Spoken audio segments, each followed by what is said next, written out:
係各位網友嗱，呢條片講啲輕鬆嘢嘅，就係講即係中國人嘅飲食習慣吓，有啲喺外國人睇上嚟咧，就係相當唔文明嘅，相當唔文明。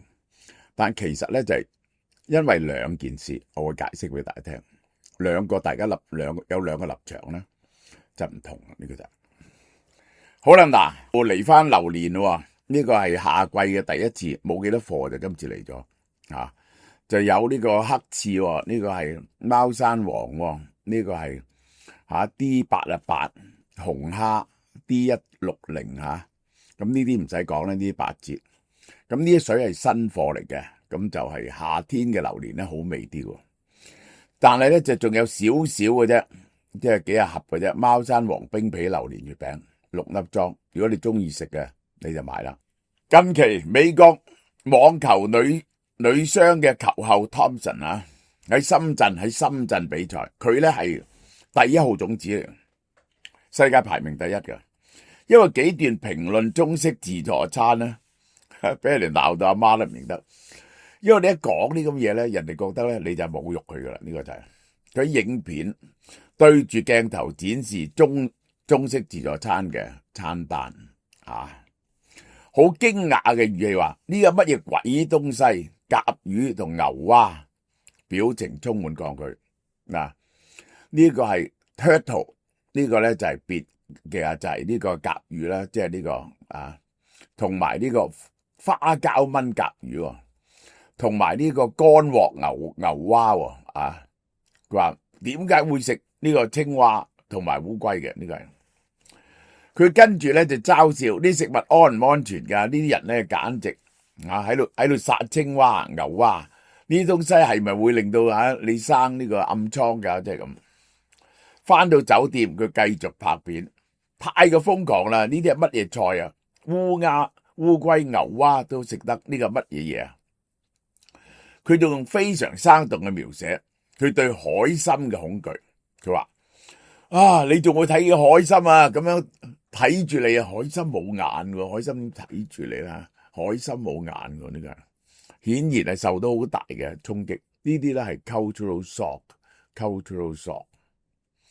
佢提到咗呢個雞腎雞心雞肺啲內臟，佢話就好似器官一樣，切咗片嘅肺堆喺外邊，好瘋狂。呢個就係好啦。佢喺眾多菜式入邊，唯一敢食嘅就係炒麵，因此咧佢俾咗2分，對極低評價。哇！呢啲影片傳到微博之後咧，美國網球選手公開侮辱中國菜，熱爆，點擊量一日超過5000萬。網民一面倒咁批評佢，你唔識嘢，傲慢無禮，唔尊重當地嘅飲食習慣，係一種文化歧視呢個就係有網民話：喂，你西餐夠食鵝肝啦、魚子醬啦，製作過程咧係好殘忍嘅，而且喺美國南方食牛蛙同埋甲魚咧，亦都唔係少見嘅。好，首先我要講咗個原理俾大家聽先。呢個係牽涉到2種原理。一個原理咧就係咧，西餐唔係古代喺意大利嗰啲地方都唔係。我喺意大利咧食個餐咧，見有個兔仔頭。就佢近年咧，尤其是呢一個西歐同埋美國咧，就好興咧，係應該講而家嘅規則咧，係食嗰樣嘢嗰時咧，你唔會睇到嗰個動物嘅樣嘅，俾你覺得你喺度食緊嗰隻動物嘅。即係點講啊？即係雞咧就斬開一嚿嚿啦，或者雞扒啦，呢個係咪？就唔會有雞頭呢啲咁嘅嘢嘅，雞腳呢啲咁嘅嘢咧係唔食嘅。呢個係因為咧，成隻雞咁擺上嚟，佢覺得係食緊一樣生物食緊一樣生物。魚咧都係咧，唔會一條魚擺上嚟，就係 fillet。西餐咧主要係食 fillet，就係食嗰條肉嘅啫。當然啦，佢哋亦都唔識食骨啦，唔識食骨。咁就係，但係呢個唔係呢個意大利菜。意大利菜我真係食過乜嘢？我食過係都係食個兔仔咯，係有個兔仔頭，咁咧又食喺西班牙咧就食嗰啲 baby eel 嚇，係將嗰啲鱔啊 baby 嘅鱔啊，好似 spaghetti 咁食啊！呢個係每個都一條條嘅，每個一條條。嗱呢個咧係呢100-200年嘅現象，係越嚟咧越唔想睇到個動物嘅樣食，因為咧驚即係覺得殘害緊生物。嗱呢個咧係啱孔子講嘅嘢同埋佛陀講嘅嘢喎。君子遠庖廚也。君子啊係唔會去廚房，因為睇見嗰啲動物嘅樣。聞其聲不忍食其肉，呢個就係。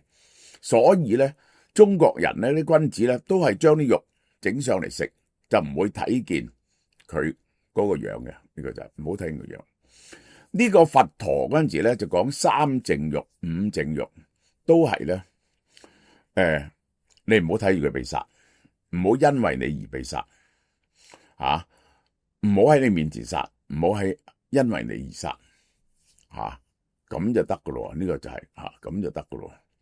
因為咧，我哋人見到啲人啲生命嘅損失啊嘅損失嘅失去咧，係有時咧會激起呢個同理心。咁越嚟嗰個社會啊，嗰個越進步啊，文明咧就係越將呢啲嘢收埋咗，等嗰啲紳士啊、啲淑女啊睇唔到，即係人世間嗰種殘酷啊，個殘酷咧係收起上嚟嘅。嗱呢個係一樣嘢。所以咧去到美國咧，尤其是咧所有 meat 都係 process 嘅時候咧，佢就只係得一片片嘅肉，就唔會令你想起嗰隻動物嘅樣嘅。嗱，法國咧我亦都講啦，法國咧係食田雞髀嘅，好興食田雞髀嘅。唔好講話食乜嘢啦，呢個食呢個我好中意食蝸牛啦，呢個就係食蝸牛啦。咁呢個就係講純粹係西歐同美國文化就走到呢一步。另一樣嘢就佢哋唔食血同埋內臟嘅。點解啊？好少鵝肝咧就係佢特登食啊。嗱咁喎，去西班牙我係去蘇格蘭咧，有食嗰啲內臟喎，內臟做成嗰啲腸喎。呢個係內臟造成嗰啲腸喎。有好多地方有興食內臟啊，尤其是興食內臟咧，我未試過咁嘔心嘅嘢，就係去韓國嗰次咧，佢俾我食豬嘅胎盤啊，係生食嘅，夾咗啲醋，我唔敢食，我食唔落。阿媽仔食咗，阿媽仔乜都敢食嘅。呢個唔食唔飲唔要血咧，嗱我講唔要血咧，又係唔係完整喎？我食呢個法國呢一個法國嘅呢一個血鴨啊，係用翻啲血煮咗，攪碎啲骨愛嚟做汁嘅呢個，但係你就唔會見到嚿血咯，即係咁樣咯，係有鴨血嘅，呢個係有鴨血嘅。咁咧就係韓國人食內臟食得最犀利，韓國人食內臟食得點解唔食血咧？就因為咧，其實你受咗啲無論如何，你都係受咗啲猶太教嘅影響。猶太教同伊斯蘭教咧，就一定要放清楚所有血嘅，所有動物都。你係要幫個伊斯蘭教，你幫個動物禱告，然後咧就放清楚佢啲血。點解咧？其實血咧好容易污染嘅，血咧其實係污糟嘅，好多時咧就污糟帶有細菌嘅，所以咧。猶太教同回教咧都唔食血嘅，唔食內臟亦都係有佢嘅理由嘅。以前咧食內臟咧就成日都係帶有好多嘅細菌嘅，但係其實內臟咧就係好食嘅。你見到獅子啊嗰啲咁嘅嘢咧，老虎咧一食咗隻動物咧就首先食晒佢啲內臟，因為佢係比較軟同埋容易消化嘅。但係咧呢個就西方嘅第二個傳統咧。就係唔中意食血，但係唔中意食內臟，唔中意食內臟。好啦，俾人鬧咧，佢刪除照片，整一對道歉，道歉，真心為呢個言論道歉。佢喺道歉話，體驗世界各地嘅文化係佢熱愛網球活動嘅理由之一，以後會更加謹慎。嗱，我係去全世界食啲古靈精怪嘢嘅，就係當然啦，其中一樣嘢係食昆蟲啦。咁就北京係食呢一個蠍子咧，呢個就係我哋細個就食嗰啲水曱甴啊，我哋叫做乜嘢？嗰啲叫做糖虱啊，我哋叫糖虱。咁我又食過乜嘢咧？我哋屋企窗上邊咧就有個黃蜂竇，嗰陣時我嘅工人咧就用啲火熏走咗啲黃蜂，攞咗啲黃蜂啲幼蟲落嚟食。咁呢個咧最嘔心嘅係乜嘢咧？就係咧，我哋屋企咧就我而家姐啊，我睇住佢捉隻曱甴，搣咗個頭尾，攞啲腸出嚟食，污糟到不得了。話咧會醫病嘅，對身體有益嘅，呢個就係鄉下人會做啲咁嘢吓。風波告一段落，但佢多次凸顯咗中西飲食文化巨大差異。嗱，呢一個咧就係西人咧就好多嘢都唔食嘅，中國人咧就因為窮啦，咁多人乜嘢都要食啦。所謂咧就四腳向天，人所食，只要個背脊向天，唔係兩隻腳行嘅就食得。天下萬物咧都係俾人食嘅。咁爭議最大嘅梗係食狗食貓啦。我食過幾次狗肉啊，我就記得嗰陣時我細個嗰陣時咧去我婆婆嗰度咧，就係有隻狗我同佢玩下，一陣間食飯嗰陣時唔見一隻狗，原來咧佢搏死咗佢煮咗嚟食，喊到我咧唔識收聲。貓我好似食過一次整龍虎鳳大會其實即係貓唔好食嘅，貓冇肉噶嘛，貓就係用雞、蛇、龍虎鳳雞、蛇、貓，呢個就係呢個湯森嘅反應略顯誇張，但有好多中國人視為家常便飯嘅嘢，外國人難以想象黑暗料理。我覺得你如果食呢啲嘢咧，第一有好多有嚴重嘅衛生問題，而家你係要小心噶，因為咧我哋食嘅肉食咧都係經過合法嘅屠宰嘅。如果呢啲咁嘅小嘅動物成日都帶有細菌，呢個咧係危險嘅。第一就係衛生問題啦，第二就係有冇咁嘅必要？有冇咁嘅必要？我哋有足夠嘅糧食就唔需要食呢啲嘢，因為我哋以前好窮咧，就乜都食。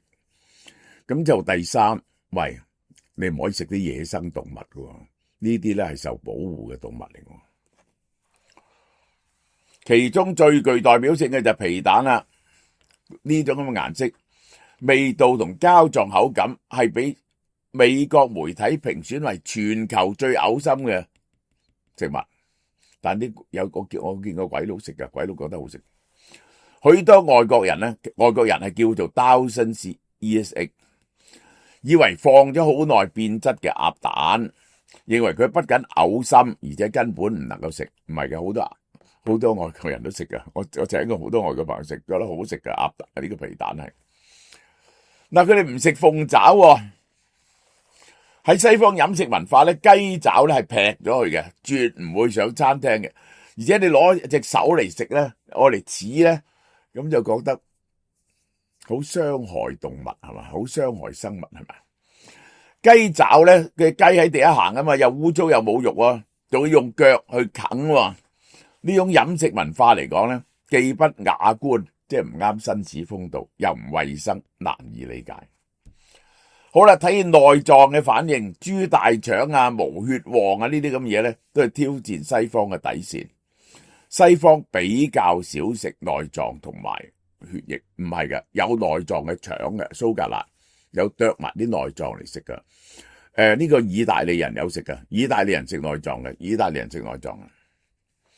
喺佢哋觀念中咧，呢啲都係處理廢物嘅器官，認為唔乾淨，佢哋認為唔乾淨係真嘅。佢哋對呢啲嘢咧敬而遠之吓。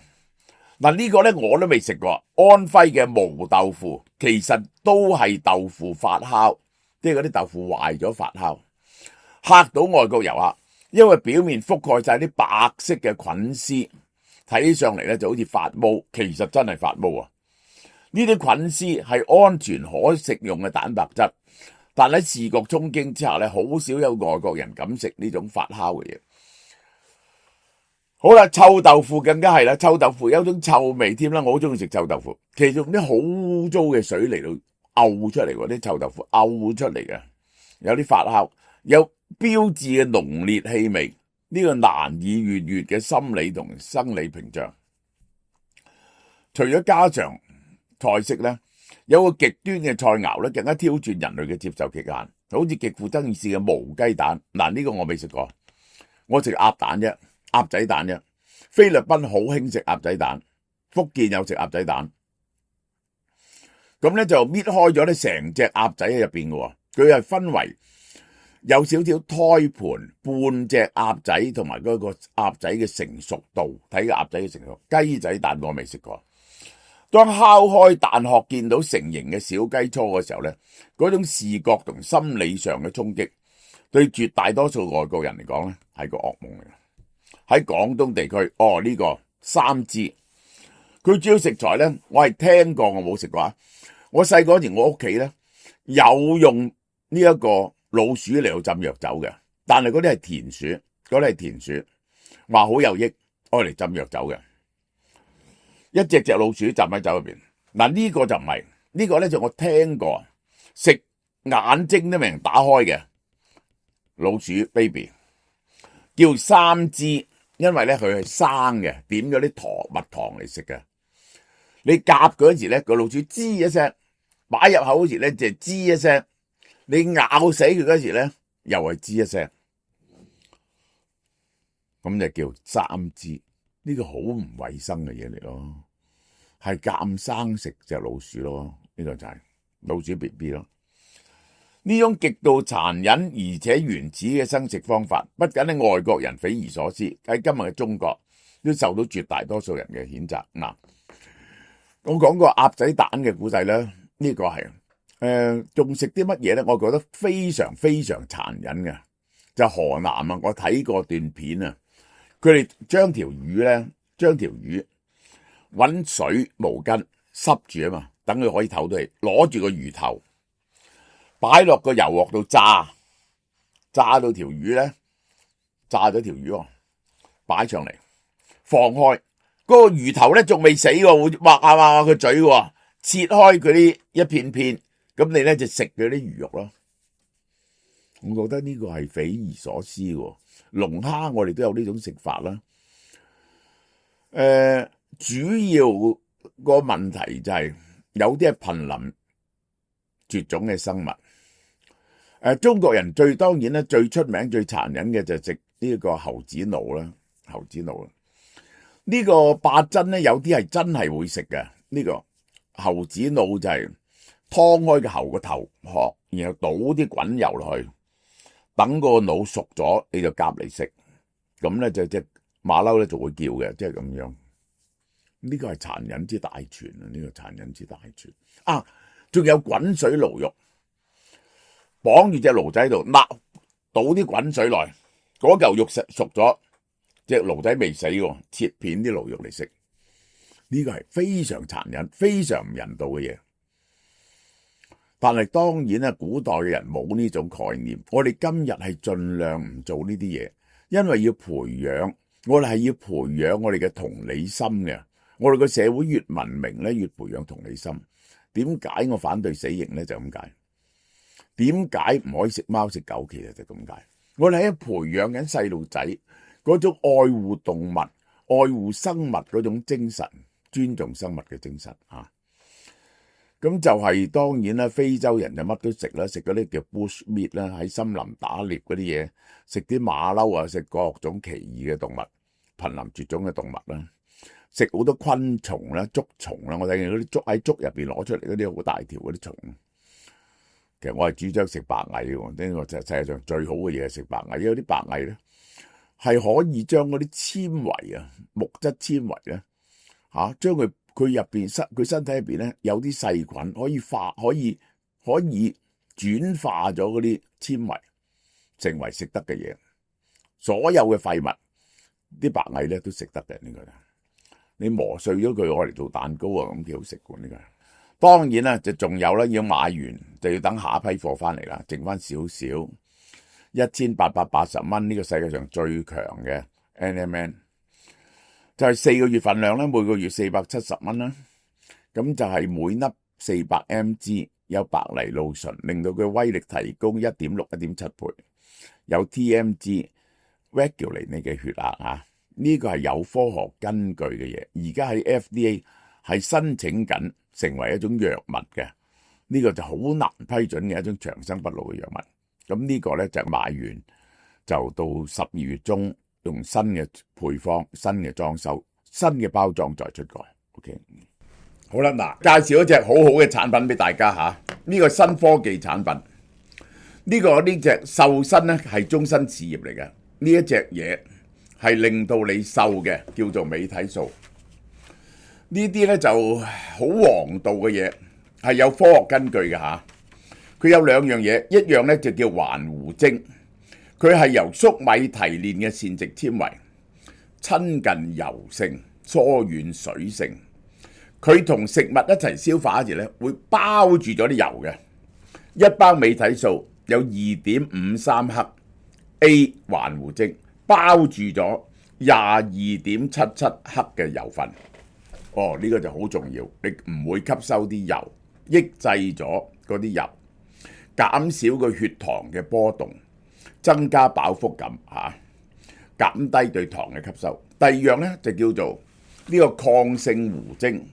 抗性糊精咧係促進腸道健康嚇，等你佢入到你嘅胃入邊咧，佢漲咗15至30%，吸咗水之後咧，飽嘅感覺多2個至4個鐘頭，低熱量水溶性纖維嚇，對人體好有益嘅，而且係8無產品，冇糖、冇膽固醇、冇脂肪、冇飽和脂肪、冇反式脂肪、冇色、冇味、冇臭，可以加入任何食品飲品一齊服用。你上網 search 啊，呢隻係貴嘢嚟嘅，呢隻係貴嘢，但當然係平啦。每盒14包，每日1包，14日份量。你試一次，會員原價180蚊，9折，第二盒7折嚇，即係百幾蚊啫，點解啊？係令到你身體自然纖瘦，有高度科學根據嘅嘢。